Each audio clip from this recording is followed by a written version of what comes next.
Hello, ladies and gentlemen. Uh, Wonderful, the graphic works. Okay. 3.8% of the world is estimated to have diagnosed depression. That's approximately 280 million people, and that's just what we have recorded. At its worst, depression can lead to suicide, with over 700,000 people dying from it yearly, in fact. It's the fourth leading cause of death in 15 to 29-year-olds, and while there's treatments, more than 75% of people in low and middle income families receive no treatment.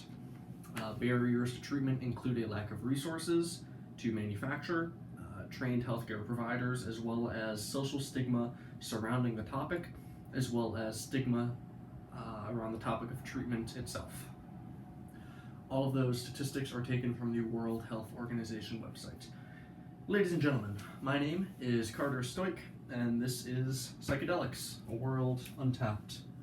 Title should be up there, but you know how it goes.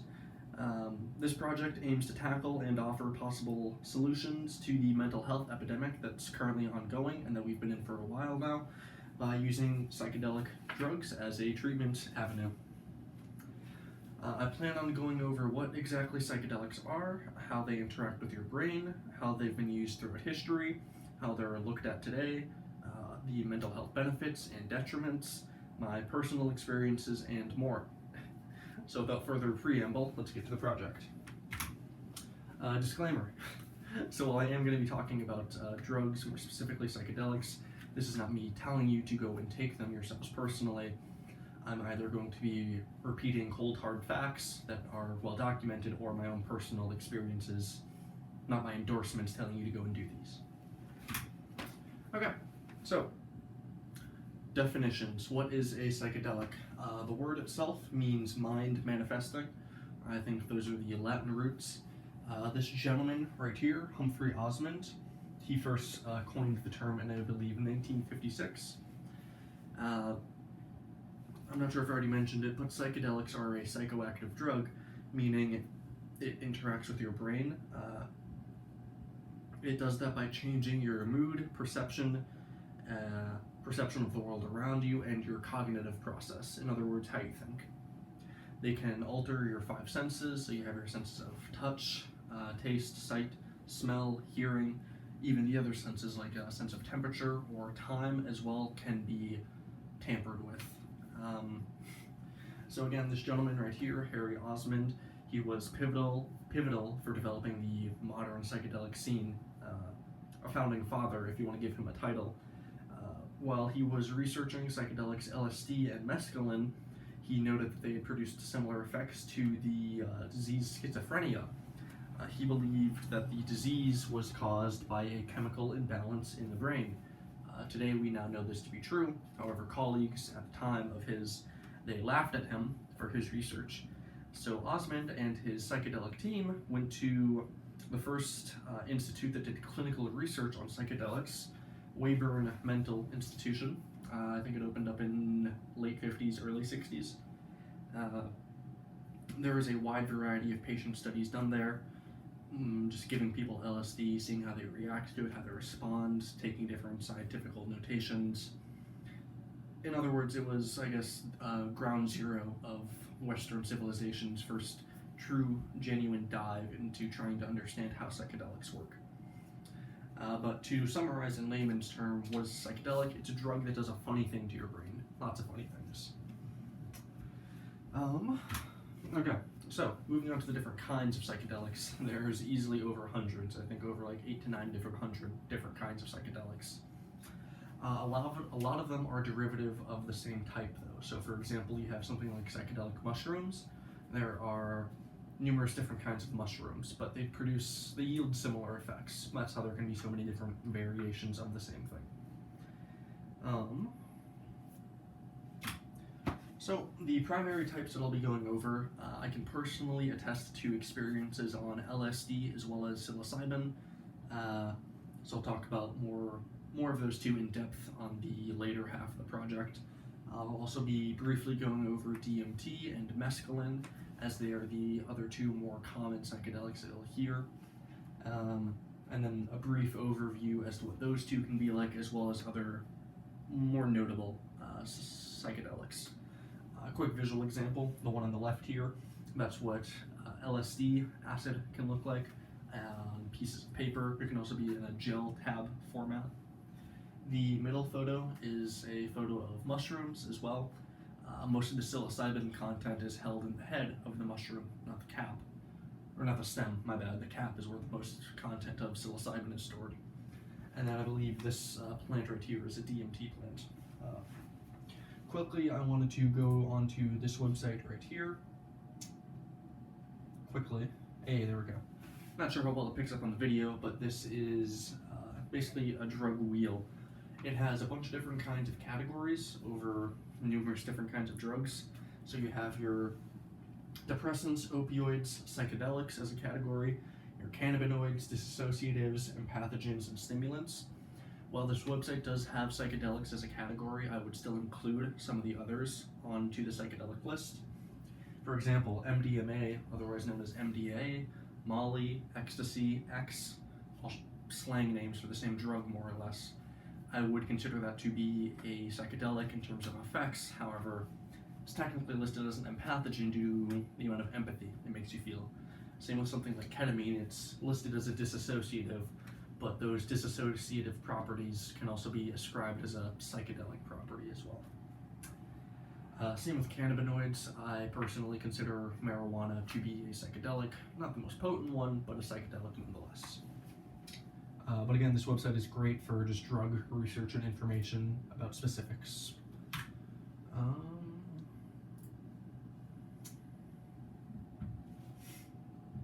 Excuse me. Okay. So moving on to the chemical composition. Keywords to remember for anyone watching. This is the part where you should pay attention because I'm going to quiz you. Psychedelics can be divided into other types of psychedelics based on what the chemical structure of the psychedelic itself looks like. With that in mind, tryptamines, they are structurally similar to the brain chemical psilocybin, or structurally similar to the brain chemical serotonin. Psilocybin closely resembles serotonin inside the brain. As we all know, serotonin is, to make it really simple, a happiness chemical that's naturally produced in the brain.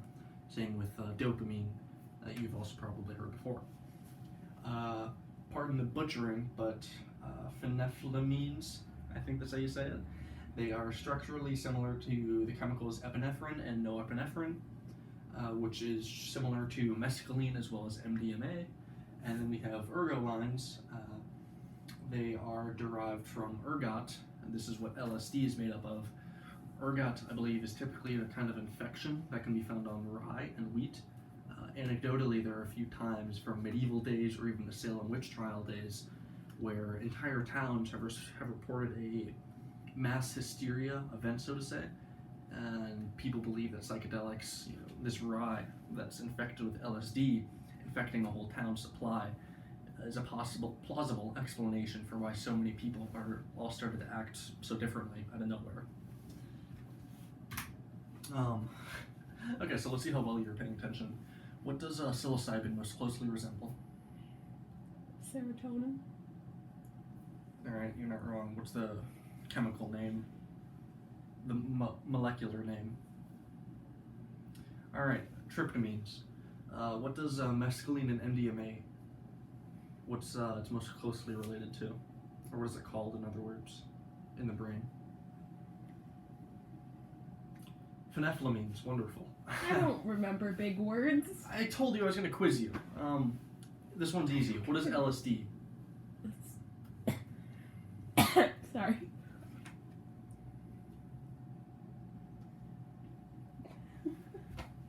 Ergolines, ergot. Cool.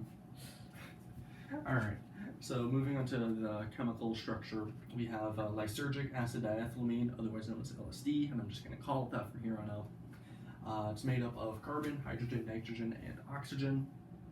Then we have psilocybin, which is chemically composed of carbon, hydrogen, nitrogen, oxygen, as well as phosphorus. And then we have dimethyltryptamine. Again, I always feel like I'm going to butcher that one. That is the long version for DMT, and which is primarily made up of carbon, hydrogen, and nitrogen. So out of the big three psychedelics, you can notice a trend that they're all composed of carbon, hydrogen, and nitrogen, with psilocybin and LSD having the little bits of oxygen and then phosphorus being exclusive to psilocybin.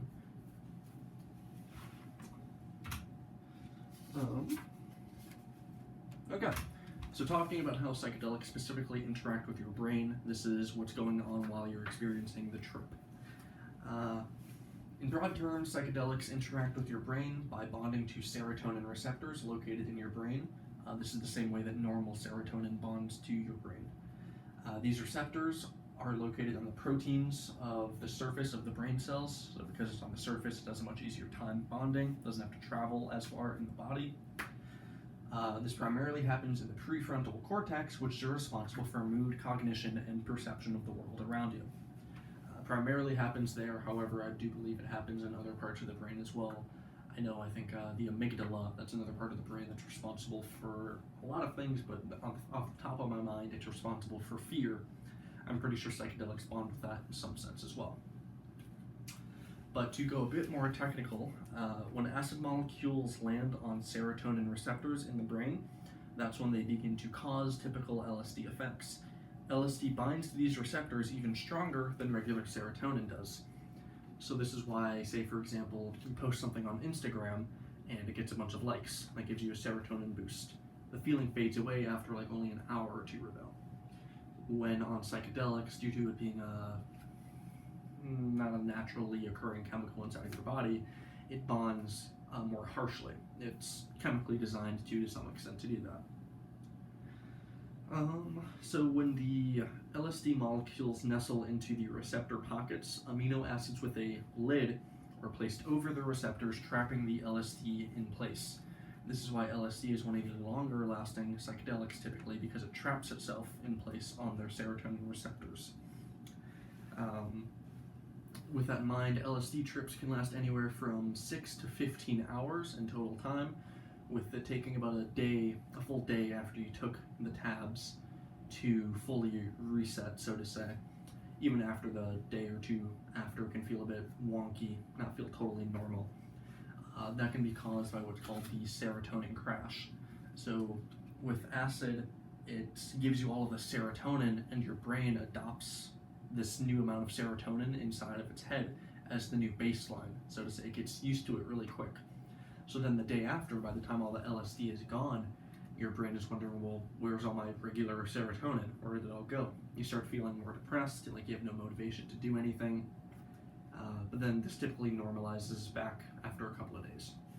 Something like psilocybin mushrooms, they can last anywhere from 6 to 9 hours. But then you have something like DMT, which can last anywhere from 15 to 30 minutes. Same with salvia, it can last anywhere from 5 to 30 minutes. But then you have a substance like ibogaine, which can last anywhere from 24 hours to 30 hours. So there's a wide variety of the amount of time spent on a psychedelic. With certain psychedelics, such as like salvia and DMT, your own perception of time, while it is only 30 minutes, it's not going to feel like 30 minutes. It's going to feel like, I think people have reported, it feels like an entire lifetime, so to say. So while the drugs only last for a certain amount of time in real time, your own perception of time makes that number completely insignificant to you in the moment. Interestingly enough though, on LSD, I'd say keeping track of time is still relatively manageable. However, on psilocybin, it becomes at least noticeably more difficult, at least in my own personal experiences with them so far. Again, I'll touch up a bit more about the big differences between the two, but that's already one difference, is the perception of time.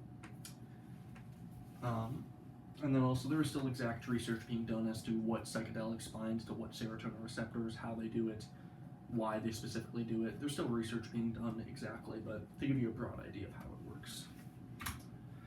Okay, so going throughout the usage throughout history, the earliest idea of psychedelics appearing in our culture would be known as the Stoned Ape theory.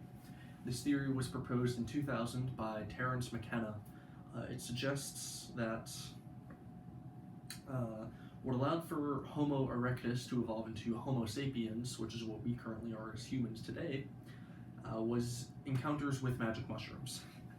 This belief stemmed from the idea that psilocybin caused the primitive brain's information processing capabilities to rapidly reorganize, which in turn kickstarted a rapid evolution of cognition, leading to early art, language, as well as early technology.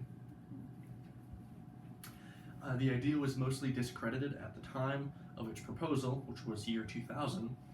However, at a psychedelic scientific conference about psychedelics in 2017, a lot of people that believe in the overall potential and limitless possibilities of psychedelics all congregated, and again, the theory was once brought up.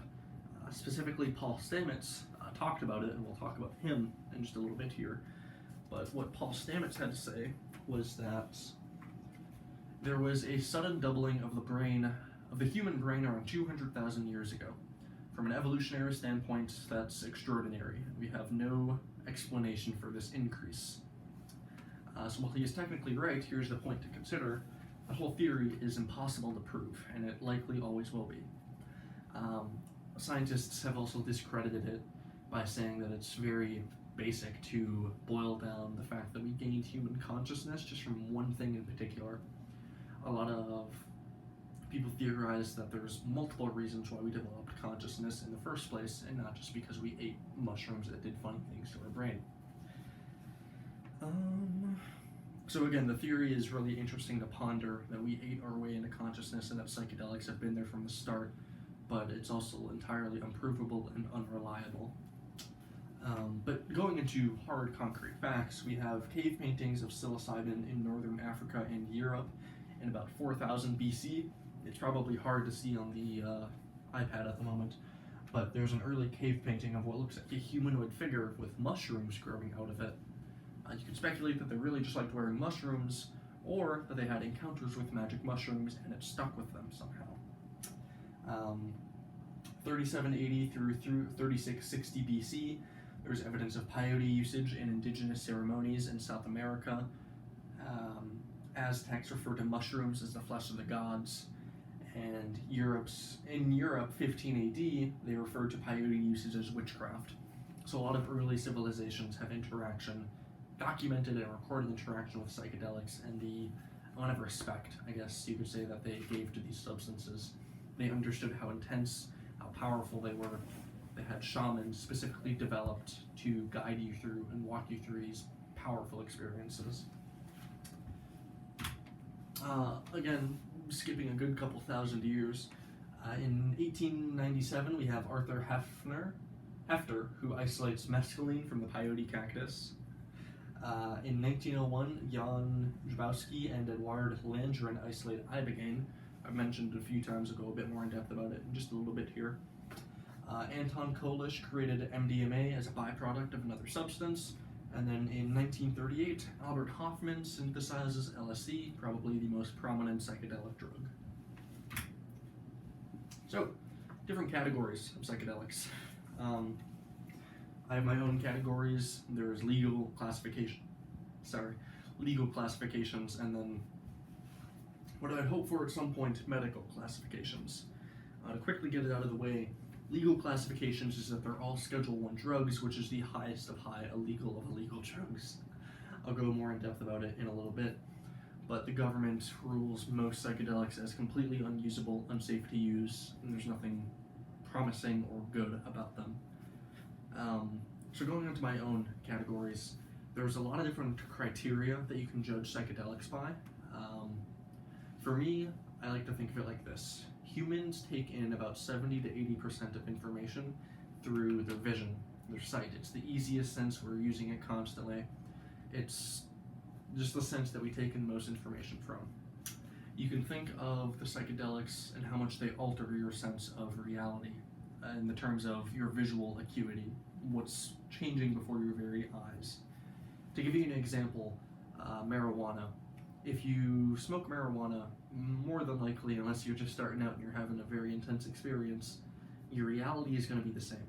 You can be thinking a lot of different crazy things, I won't contest that, but what's before your very eyes will more or less be the same. Maybe a few, I know people have talked about it, like the world feeling like a slideshow. Things feel laggy, but nothing new is being added for the most part.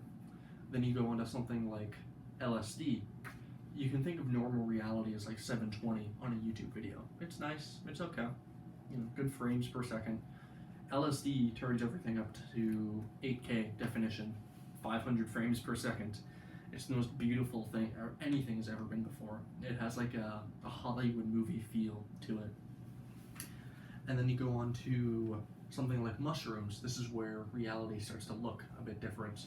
So for example, if I were to look at a person, it's like they had two sets of eyes. They had their face seemed to have more features than they otherwise normally would.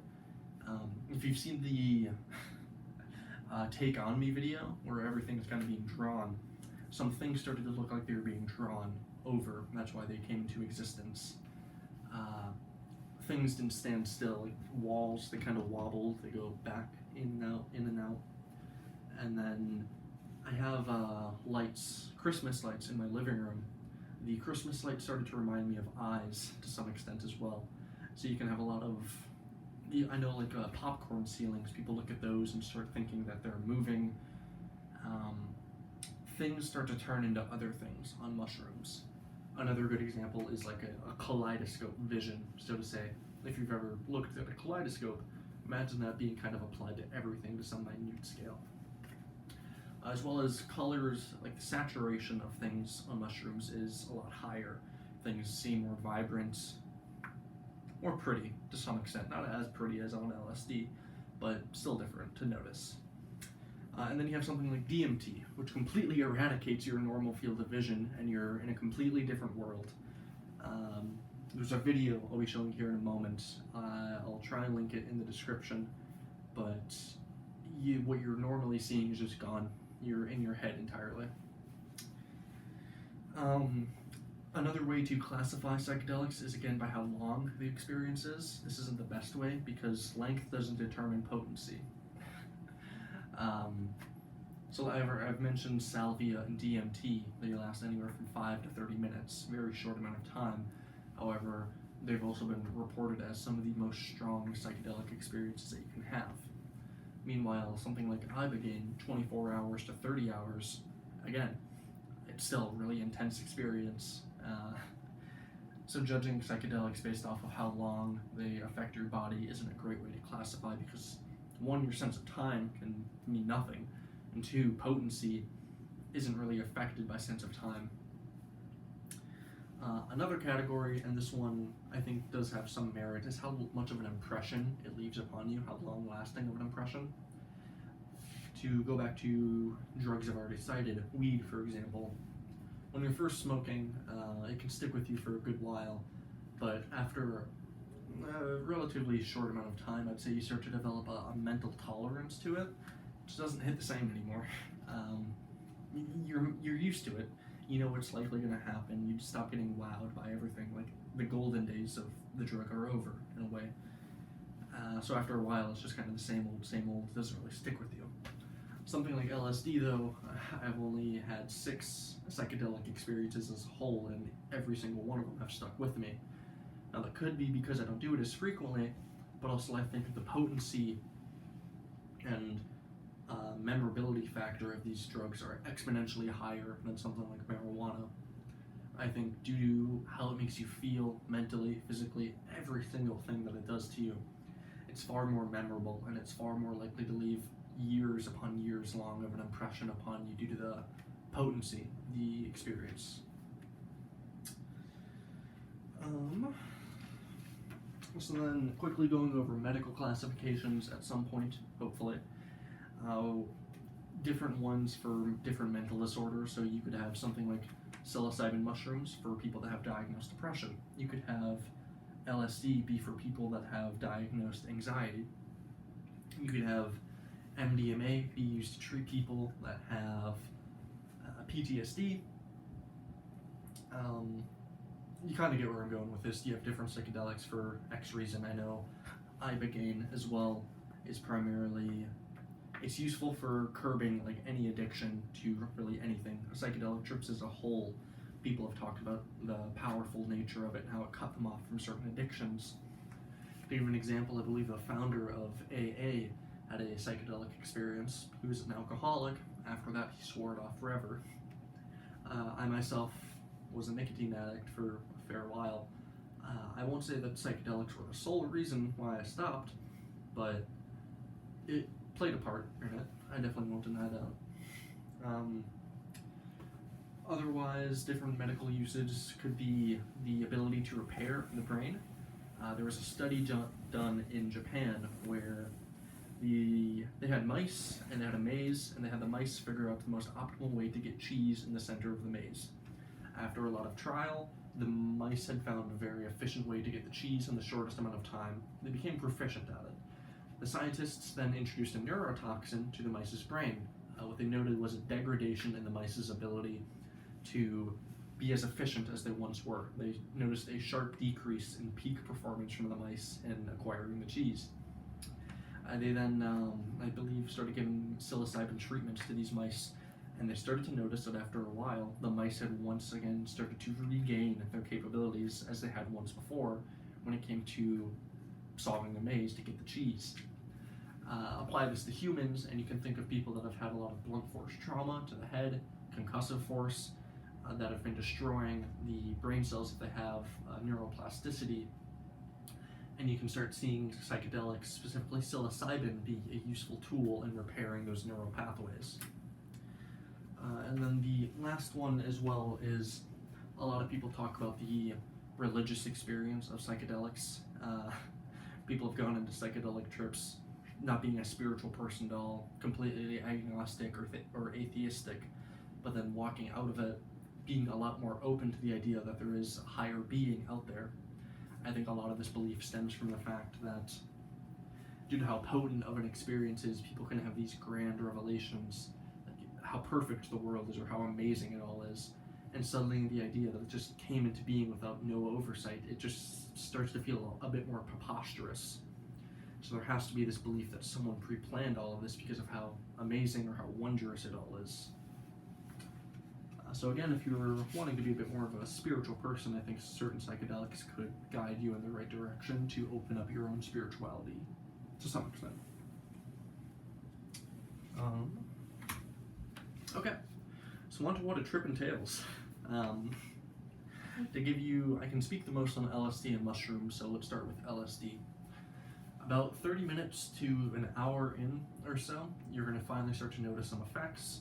Very minor, nothing too wild so far. About an hour or so in though, about an hour to 2.5 hours, 2 hours, this is what's going to be called the come up. This is going to be the worst part about the psychedelic trip, more than likely. The physical feelings that you're feeling, they all crescendo. It gets stronger and stronger and stronger and stronger. Some of these physical feelings can include like a tightening of your whole body, all of your muscles clenching and then unclenching. I know your jaw begins to feel very tight. Hearing as well is really interesting. You typically filter out all the sounds you hear on a day-to-day basis, like a knocking on a wall. You know, it's you kind of get used to it. It's just whatever. But on psychedelics, you do a double take for almost every sound, so to say. You're just wondering, what was that? It increases your curiosity as a whole, I'd say, for the most part. Again, other physical effects. For LSD, the biggest one visually was that 8K feeling about how beautiful everything was. It was just a gorgeous day the few times I've gone outside on LSD, when you really start to look for it, but it just makes everything really pretty. There's a bit of a tracing feeling, or like a slideshow feeling, as in like if you do this, you kind of see an after image of your hand. I'm not sure if anyone has ever seen it, but it's like you can see an after image of your hand slowly catching up to where it currently is. So once the peak finally stops about like 2 hours, maybe 2.5 hours into the psychedelic experience, then you adapt to it, and this is called the peak of the trip. It doesn't get any stronger physically, it just kind of stays at the top and then goes on for a good while. Then about 6 to 7 hours later, this is the come down. You start to notice that effects begin to dwindle. They're not as intense. And then after the 8-hour mark, typically is from the 8-hour mark to the 15-hour mark is like a afterglow, so to say. Your brain is still reeling from what it just went through, all the things it's trying to process. You don't feel quite normal up until, like I said, a few days after or so, specifically due to serotonin. Moving on to mushrooms, the timetable is much shorter than LSD. So after 30 minutes to an hour, you start to notice some effects begin to trickle in. The best way to describe the physical feelings on mushroom, it's pretty akin to being physically drunk. I remember, I think my first time on mushrooms, I noticed if I wanted to walk forward, I had to walk backward. And if I wanted to walk backward, I had to walk forward. My body felt very floaty and drunk. Like if I couldn't stand up straight, I always feel too lanky, like I don't know, I just couldn't stand up straight enough to save my life. Moving as well just felt a lot more sluggish than acid does. On acid, a common phrase, or a phrase that I remember thinking to myself, my bones feel like they're made of jello as well as lightning. So with acid you feel sluggish, but you can also feel like you can just spring out, like a coiled spring to some extent. With mushrooms, you don't get that coiled spring, you're drunk, physically. So then about 2 hours into 5.5 hours on mushrooms, you have your effects, the mental side of things, which I'll touch up a bit more about the personal differences I had later. And then you have your come down, which can be 6 to 8 hours, and then a bit of an afterglow, like 3 hours after the fact.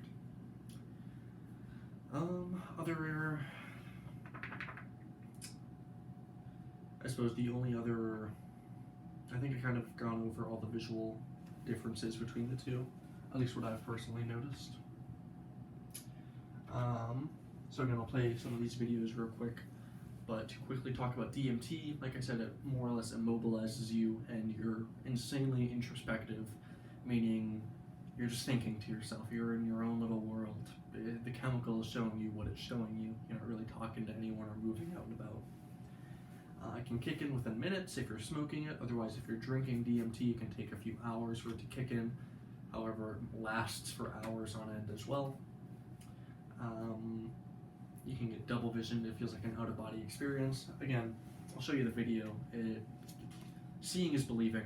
It really paints a picture of how much more involved of an experience it is, or how much more intense, I guess I should say. Okay. So, this is a video describing LSD visuals. Again, I'll hopefully include these in the description, but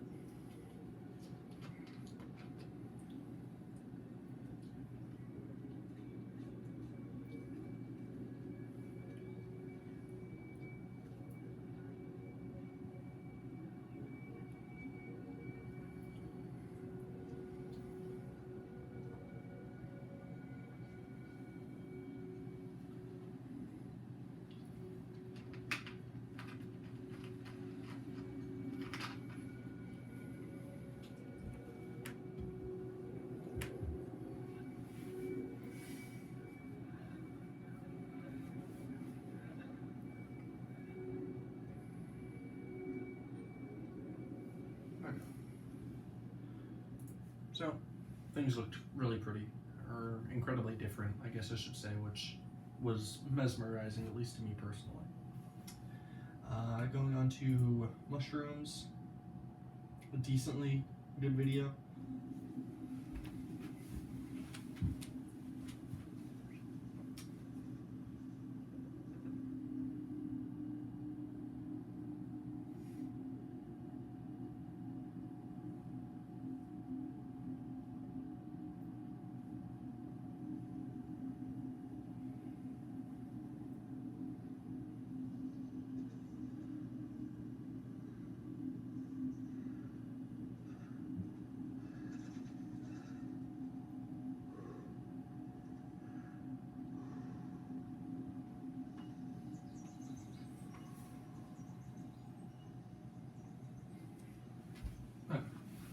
So, unfortunately, the few mushroom experiences I've had, I haven't had anything as crazy as complete vision overlay, but I'm sure at some point I'll get there.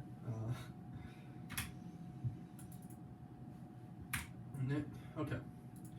And this one, DMT, I think probably one of the more potent psychedelics in terms of, again, just from what I can tell visually, I'm not even sure how your mind would begin to process or think about this mentally, what's going on. But you have your normal reality, nothing too crazy about it. And then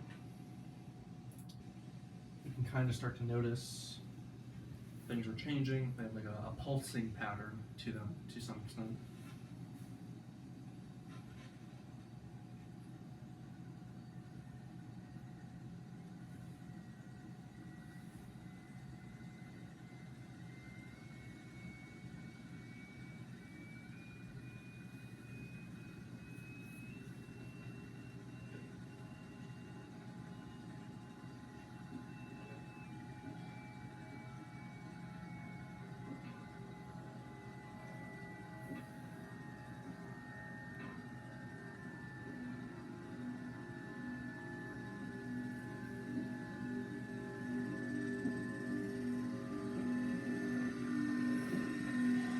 Alright.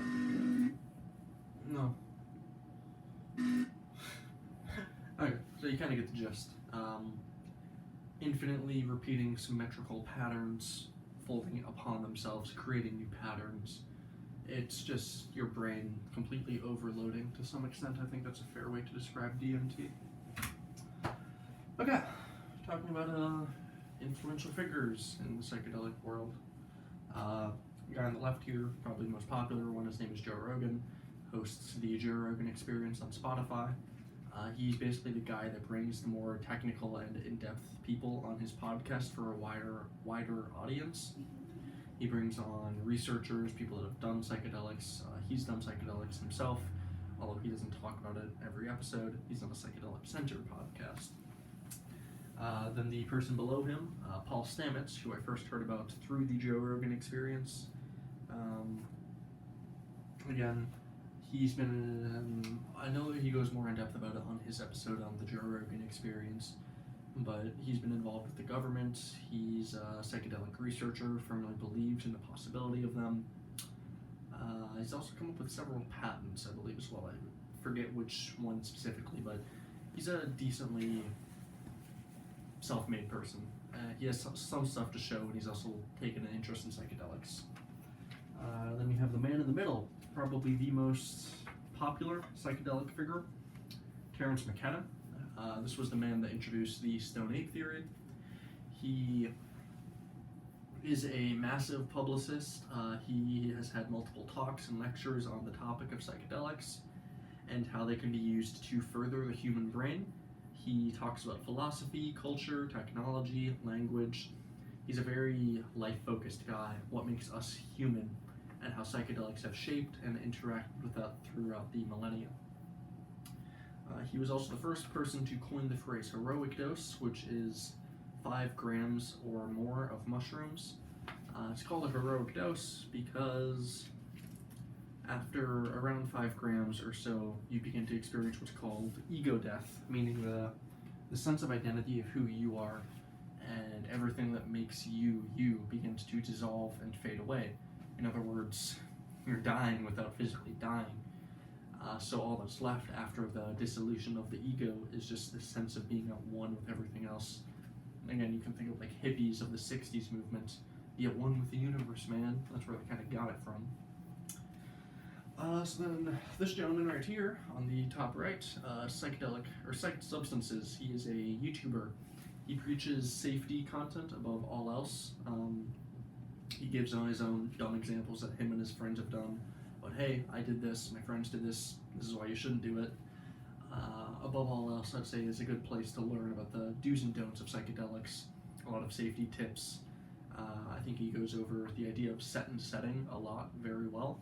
This idea of if you're taking a psychedelic, make sure you're mentally well set, you're not feeling like absolute shit, you're feeling good, you don't have any other baggage weighing you down, and that your setting is fine as well. You're in a trusted, safe environment. that you can be yourself in. And then the individual below him is the Quinton experiment, probably the best channel I found on YouTube in terms of describing what it's like to be on a psychedelic during the fact as well as after the fact. But again, someone that's very insightful and is just honestly fun to listen, talk to as a whole. Whatever, anything he ends up talking about is just interesting to listen on to for hours, I'd say. Okay. Talking about current societal applications of psychedelics. So when psychedelics are being used by the average individual today, I would say it's just with the intent of, I have a few free days off, I'm bored, I want to do something really interesting, psychedelic. Nothing really beyond just casual boredom, or I guess the most basic usage of someone wanting to use a drug. I myself am not entirely exempt from this. It's been a lot of curiosity driving me forward, as well as I just want to do it just to see what the experience is like, gain more experience with feeling out of my mind, so to say. Government applications, 0 at the moment. I'll talk a bit more about it later, but from the 70s up until I think like mid to late 2000s, psychedelics were completely banned from even being researched due to the dangers that they posed. Completely unfounded, and again, I'll talk about it a bit more later here, but governments have never been very kind to the idea of psychedelics, at least here in America. The probably best application of psychedelics, I would say, would be as a prescription drug, the same way that your psychiatrist can prescribe to you an antidepressant pill to help you with your depression, so to say. That would probably be the most responsible way that psychedelics could be introduced into society.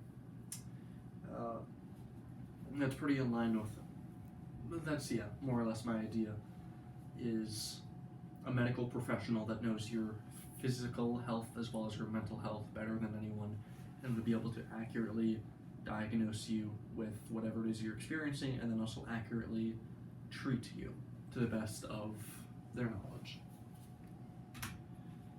Okay.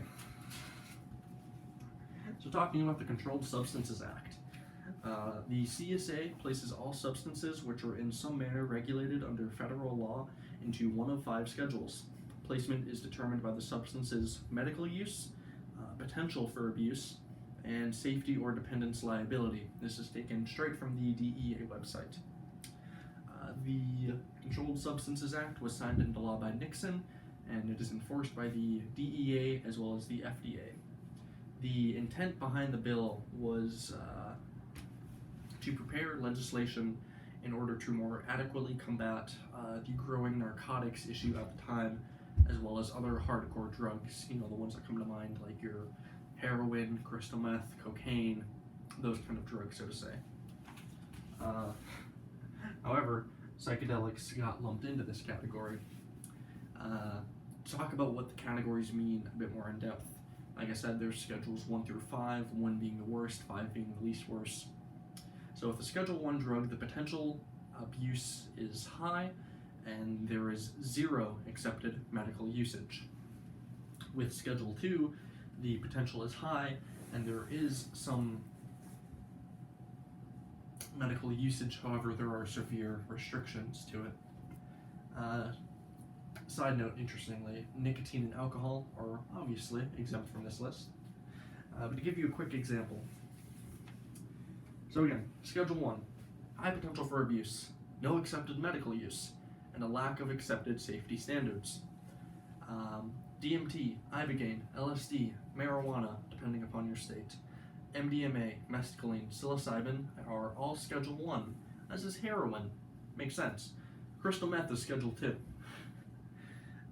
Cocaine is Schedule 2.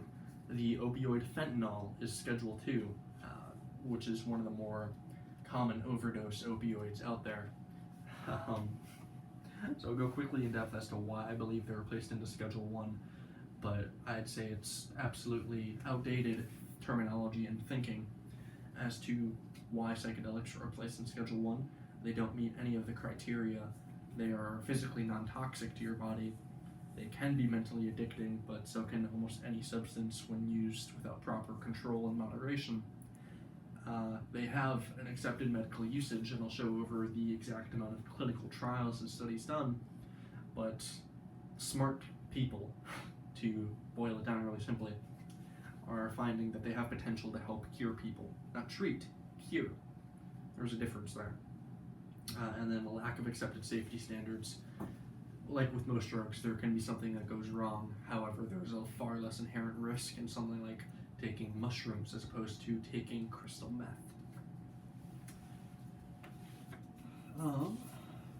So again, going over to, this is a lot of speculation on my end, with some concrete facts mixed in. But going on to why I believe psychedelics were placed into Schedule 1 category. The biggest one that people theorize is government control of a more unwilling population. Think of the late 60s. You have the civil rights movement, you have Vietnam, you have Watergate, you have a lot of civil unrest and turmoil, people basically being up in arms about fair things to be up in arms about. Couple that with psychedelics, which a lot of people believe promote this idea of free thinking, of just, we're human, just be nice to each other, stop being such a dick to one another, more or less. Hey, you're gonna allow us to, you're forcing us to kill other people, you're fine with putting these segregation laws into place, what the fuck? The idea was that government suppressing psychedelics kind of just made it more easy for people to not feel so adamant or so strongly opposed to the government's wants. A more obedient society. Again, this is all speculation, so take it with a grain of salt. But the idea does begin to make some sense if you believe that psychedelics all promote this idea of free thinking, of being your own individual, of being a kind individual.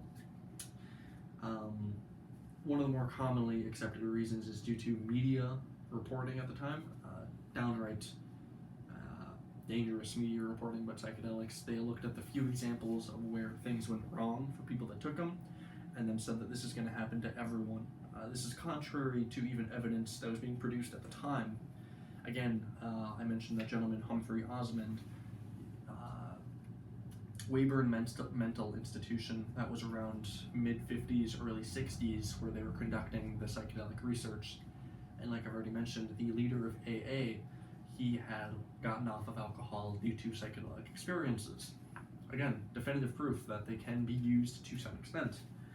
That is not to say it's a be-all, end-all cure for literally everyone. If you have something like bipolar disorder or schizophrenia, then psychedelics are likely not for you. The way they interact with your brain will fuck you up, to put it lightly.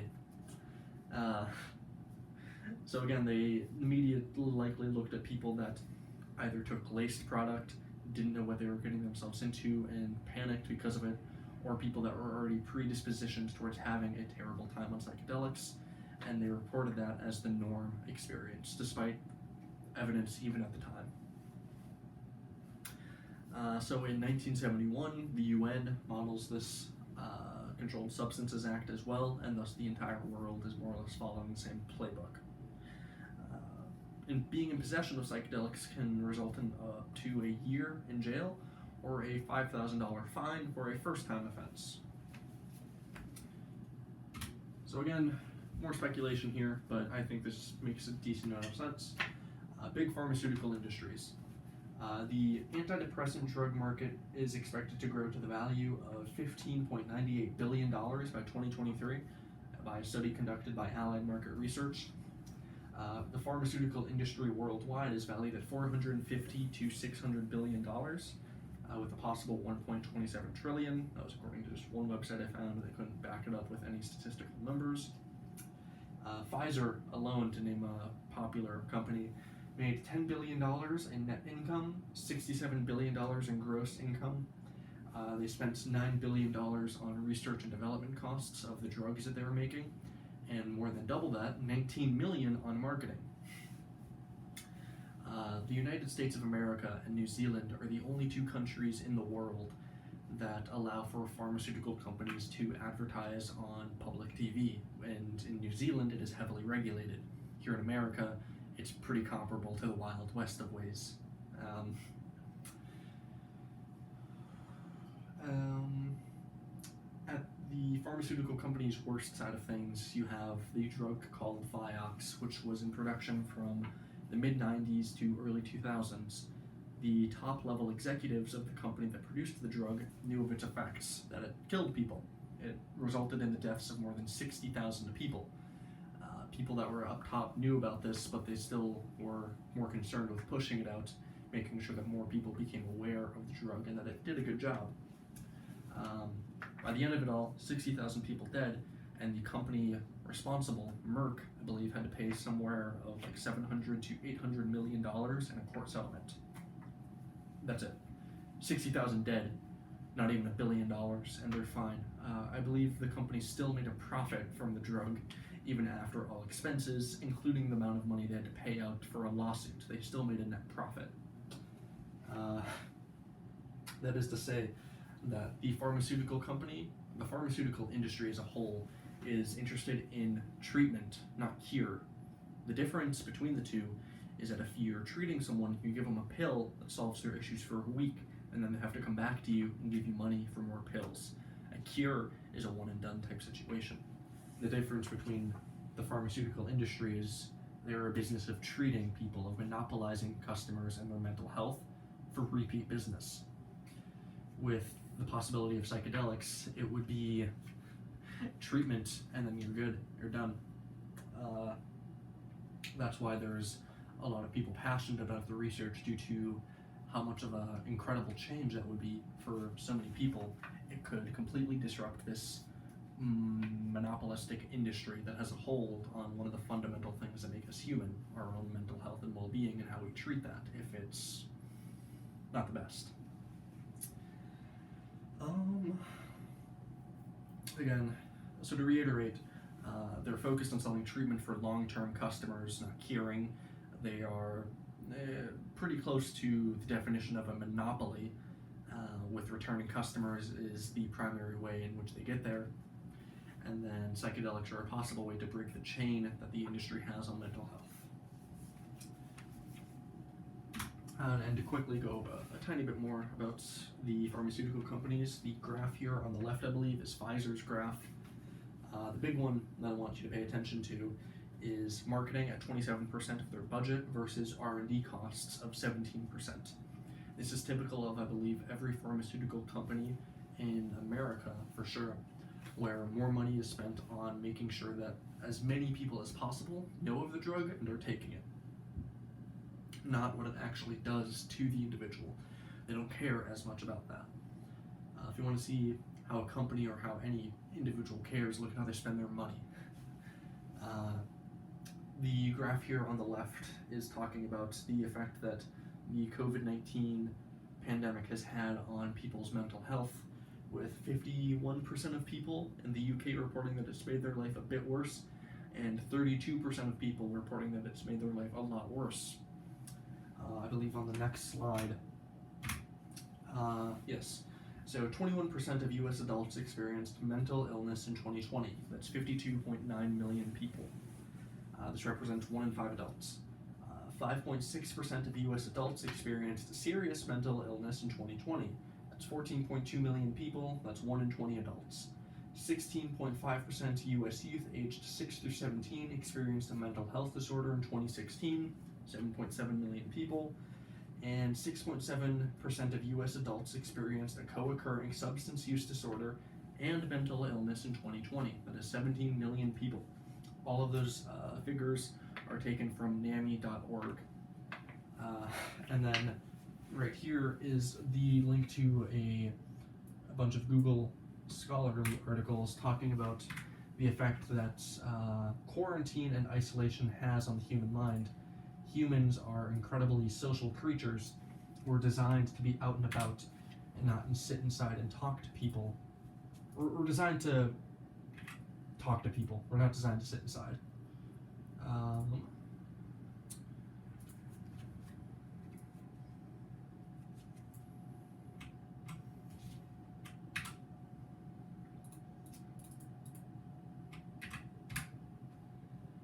Okay, so just to give you a quick visual example, all of these are studies done talking about the effect that COVID has had on people's mental health.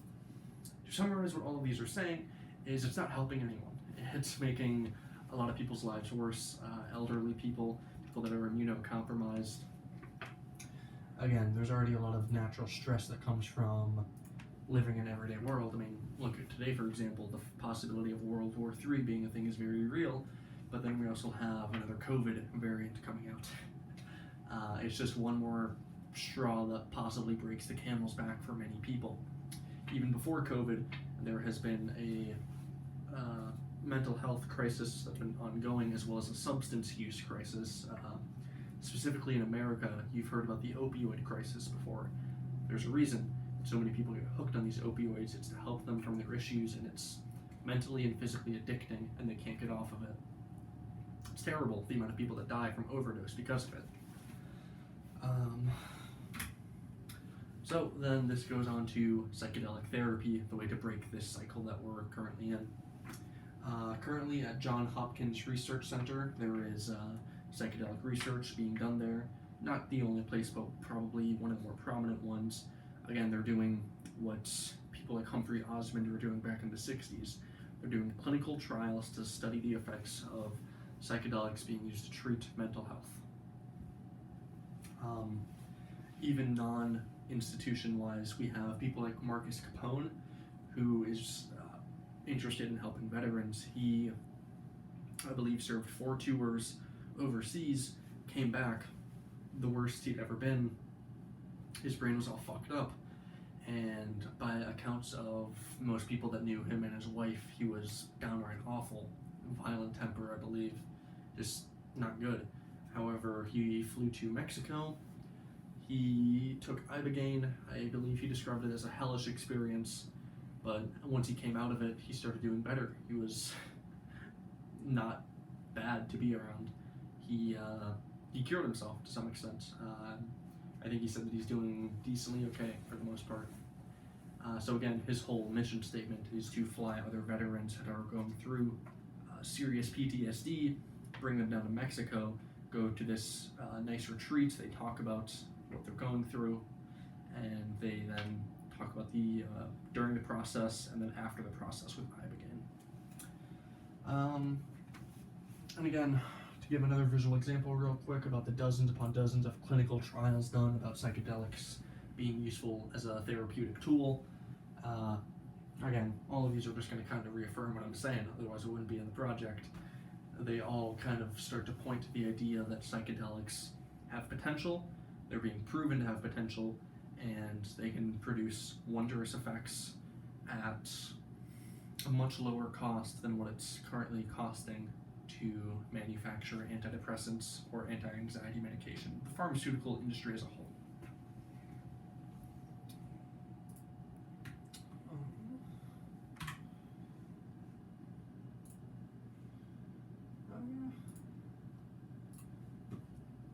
Okay.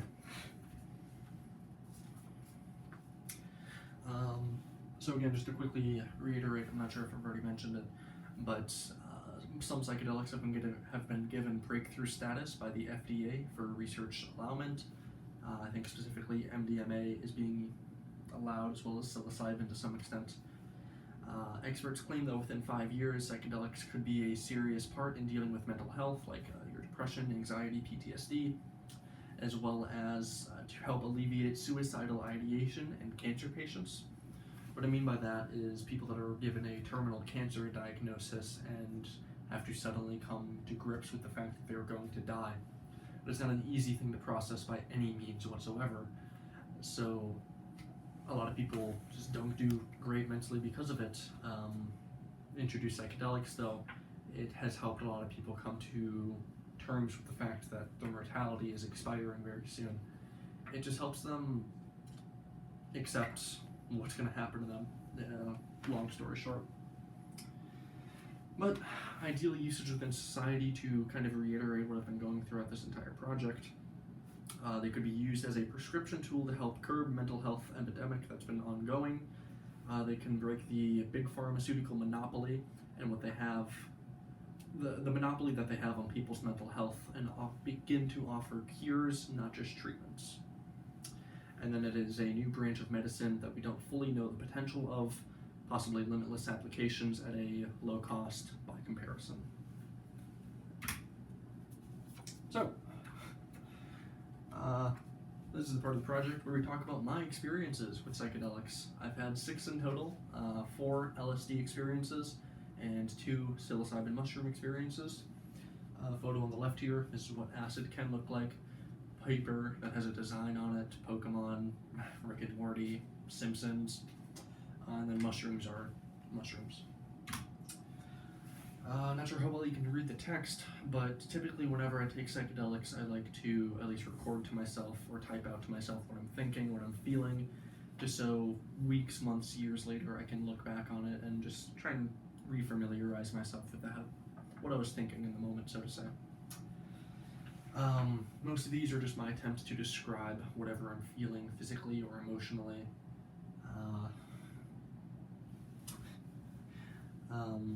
Talking about physical feelings, again, it's very hard to describe unless you're within the moment itself. But something like your mental state, with acid, I would say it's like you're forced to be happy.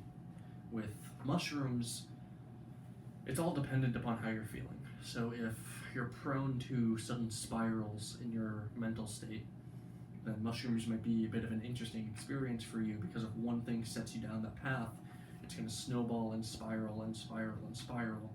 But with something like acid, it feels like it's forcing you to be happy. You have that safety net, so to say.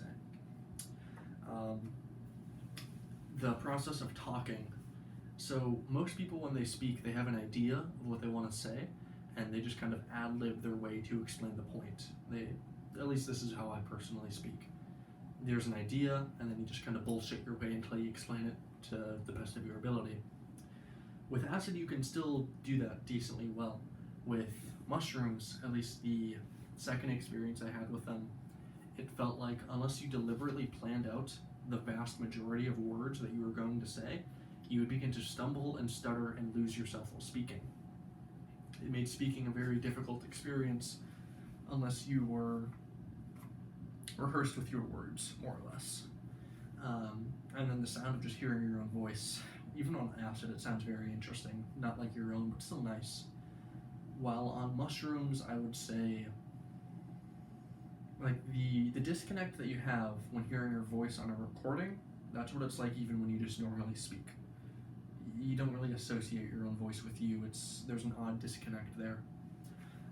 Like I've said, your thoughts it's very personal about what your thoughts will exactly be thinking about. For me personally, I typically am overcome with this childlike, starstruck wonder of the world around me due to how new everything feels and how wild everything feels.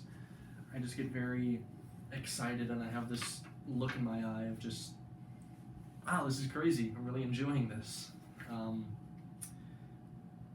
Visuals as well. I've talked a little bit about the differences between the two. Noise as well. Things, you don't filter noise out as well. Noise becomes a lot more interesting. I know music, it's like you start hearing new layers of production in a song. Music feels boring while sober by comparison to when you're on drugs. And I guess the biggest one would be the sense of time. So with mushrooms, I think when I was 3 hours in, I honestly couldn't tell if I was 8 hours in or how long the whole experience had been. I think that was something that had actually set me down a bit of a panic attack, was just the total loss of your normal sense of time. It just felt completely like you have a piece of paper, you have the linear flow of time. It goes, start, present day, it's a linear. With mushrooms, it honestly started to feel like it was warping in on itself to some extent. Like it wasn't linear anymore, and it was weird. So again, a bit more photos. The photos looked incredible to me in the moment. Even while on psychedelics, it's not like you're completely without a sense of humor as well.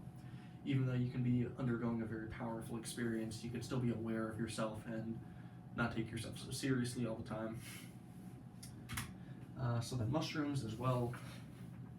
The previous mushroom experience I had started off fine, was enjoying myself for the most part, but then one bad thing happened and the anxiety started to spiral. I told a friend I was going to play games with him, and I couldn't connect my PlayStation to the internet. I felt frustrated by something so simple that I couldn't do. So I started to feel worse mentally, and it just kept getting worse and worse, and I just didn't want to do anything. And then, especially if your brain is prone to overthinking or thinking that you've done something wrong, just again, that spiraling anxiety can easily begin to snowball, just without you even meaning it to. So I started to notice about 2 to 3 hours in that I was just feeling like dog shit, that I was going to try and go to bed and just sleep it off. Eventually, I calmed myself down and just realized, okay, I paid $80 for this experience.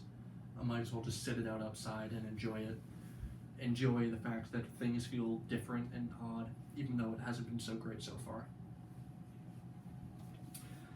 The mushroom experience I had before that was a lot more pleasant, as in, I only had very minor effects. I took 2 grams of mushrooms as opposed to 4, which I knew that I was going to take them the day of. That's something that I've noticed with myself in psychedelics personally, is I can't take them the day of that I know I could be taking them. I need at least a day for mental preparation to think to myself, okay, what do I want out of this experience? What should I try and do during it? It just seems to make it go a lot better. But the first psychedelic experience I ever had, 2 grams of mushrooms, shit was pretty. I watched Devilman Crybaby. I felt a lot more emotional, more in touch with them, I guess. My emotions, at least. So then, videos on my channel that hopefully you subscribers have seen. Me talking while on psychedelics. Again, I won't play them right here because that means you should go out and watch my other videos. But this video is me trying to describe myself while on mushrooms, and I'm a mess. You can notice that I have a hard time articulating myself and being cohesive to any extent, really. That video hurts to watch. Then the video on the right is, I think, like an hour before, where I'm outside, I'm exploring Library Square in my town, and it's just fun. It feels different, it feels new. I have that childlike sense of wonder. This is me saying some stupid shit under a bridge while on acid, and then the video on the right is me just trying to talk to a camera while on acid and describe how wonderful everything is. Okay, so to end this project, or begin to end it on a bit of a bad note, to just reaffirm that not everything in life is perfect. Bad trips can happen. Even if you take the utmost precautions and care and safety for yourself, it is not a guaranteed great time. Shit can go wrong. What they can feel like, it really depends upon what is exactly causing it to be a bad trip. For me personally, it was anxiety and just getting frustrated with myself and not really liking what I was experiencing. I wasn't ready for it. Any fears that you have, if you start to feel them, they can easily be compounded, and it can just, again, snowball on itself. Other people, like the absolute worst of bad trip experience can be a total nightmare experience where you feel like the walls are closing in, you're suffocating, you can't breathe, you're seeing shit that's not actually there. The typical things that you may have heard the absolute worst that psychedelics can be. So from what most people I've talked to have described, bad trips is just you have panic and anxiety while on psychedelics, and it's not a great feeling whatsoever, and it doesn't really go away. You just have to wait for the substance to go away before your feelings begin to return to a sense of normalcy. I believe number one reason why bad trips happen is to a lack of care about your set and setting. If you just go into things willy-nilly and just don't give a fuck, then I'd say more than likely, yeah, you're probably going to get yourself into something you don't want to be a part of. Or if you're just doing things without really researching the effects beforehand, if you're going into things blind on all fronts, not a great experience. Knowledge when it comes to psychedelics is the most powerful thing that you can have. And then there are also long-term detriments that can arise from bad psychedelic usage. Permanent states of induced psychosis. I can't remember the exact diagnosis, but there's a condition called flashbacks, more or less, where you can be brought back into that psychedelic headspace where nothing is good, feels like the walls are closing in and you can't really breathe, you can just be brought back there against your will. It just kind of happens. You can't really fight it.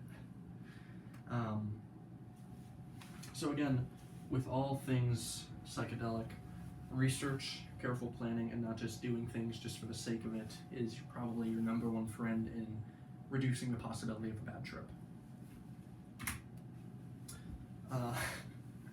So what I've taken away from my trips personally, I guess to blanket statement it, it was a play. You know what, I don't remember the motivation for why I chose this picture. What I've taken away is life can be wonderful and amazing, and I love it. I won't say it's entirely giving me a clear-cut, definitive picture of what I want from life. That'd be kind of cheesy to just give all of that to one thing in particular, but I won't deny that it's had a role in shaping it.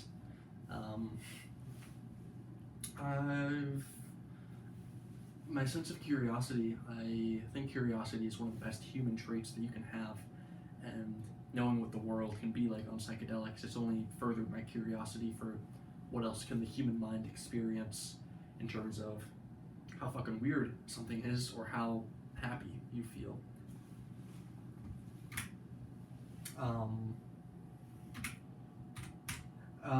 Okay, and then to touch up on another thing real quick, back in late 2019, early 2020 was probably the worst time of my life so far in terms of mental state, how I thought about myself, how I interacted with the world, and it took about a year and a half or so for me to, I'd say, adequately bounce back. And I won't say that just psychedelics alone were the thing that bounced me back. That would again be presumptuous. That'd be giving the drugs too much credit.